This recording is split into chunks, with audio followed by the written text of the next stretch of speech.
Access permet aussi de stocker les informations dans des tables. C'est dans celui-ci que l'on effectue la saisie des données. Alors, les tables sont les objets d'une base de données qui contient les informations de base. Ces informations peuvent être saisies au moyen d'un formulaire traité grâce à des requêtes ou présentées sous forme d'un état. Alors, pour créer une table, il faut d'abord fermer la table que Access nous donne automatiquement. Après, on clique sur l'onglet Créer et choisir Table. Alors, il y a deux modes pour la création. Le premier mode sert à afficher les enregistrements et le deuxième sert à définir les champs ou bien les colonnes de notre table. Premièrement, il faut switcher vers le mode Création. Après, choisir le nom de la table que vous voulez créer. Par exemple, on écrit ici étudiant.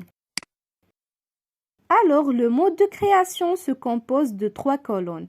Le premier colonne, c'est le nom du champ qu'on voulait créer. Le deuxième colonne, c'est le type de données et finalement la description. Alors, il existe plusieurs types de données. On trouve ici le type texte. Ce type permet de stocker des données de type alphanumérique que vous souhaitez exploiter par la suite. Le type numérique peut contenir toute information calculable. Le type date-heure, c'est un champ numérique formaté sous forme d'une date ou d'une heure. Le type monétaire, c'est un champ numérique formaté sous forme monétaire.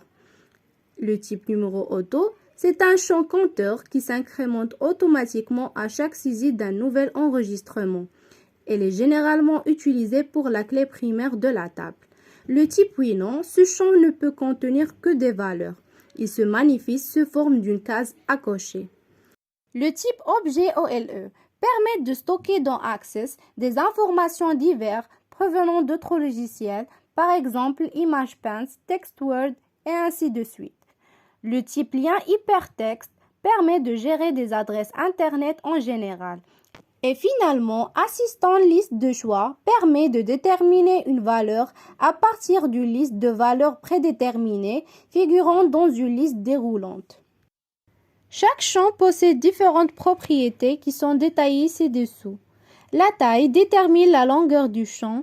Cette propriété peut avoir de l'importance pour des bases de données comportant de nombreux enregistrements. La format indique la présentation d'un champ numérique. Ce champ détermine si le prochain chiffre sera la suite de la série ou un chiffre au hasard. Un index accélère les recherches et les tris sur les champs. Access indexe systématiquement les champs déclarés comme clé primaire. Légende, c'est le libellé du champ, tel qu'il se présentera dans un formulaire par défaut. Il s'agit du nom du champ. On passe à un autre champ. On trouve ici la valeur par défaut. C'est un contenu déterminé automatiquement en l'absence de saisie. Validity, c'est une expression qui limite les valeurs pouvant être contenues par le champ.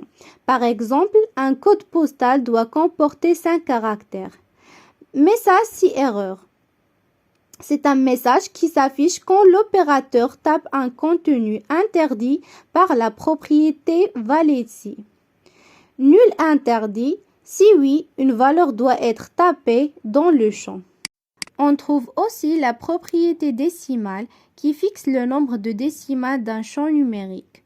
La masque de saisie permet de formater automatiquement le contenu d'un champ tapé au clavier. Par exemple, ces chiffres seront formatés sous forme de numéro de téléphone. Pour bien comprendre, nous prenons l'exemple d'une entité qui présente les étudiants. Un étudiant est caractérisé par exemple son numéro, son nom, prénom, date de naissance et adresse. Alors ça, ce sont les caractéristiques de l'entité étudiant. Nous pouvons différencier un étudiant de l'autre en utilisant un numéro pour chaque étudiant. Ce numéro est considéré comme un identifiant. Alors, ces caractéristiques, on va les présenter dans une table par les champs. L'identifiant est représenté dans une table par ce qu'on appelle une clé primaire, qui doit être unique pour chaque étudiant. Et finalement, chaque champ possède un type de valeur. Par exemple, ici, le type de l'identifiant est numérique pour le nom. Prénom, adresse sont de type texte. Et finalement, la date de naissance est de type date. Passons maintenant aux pratiques.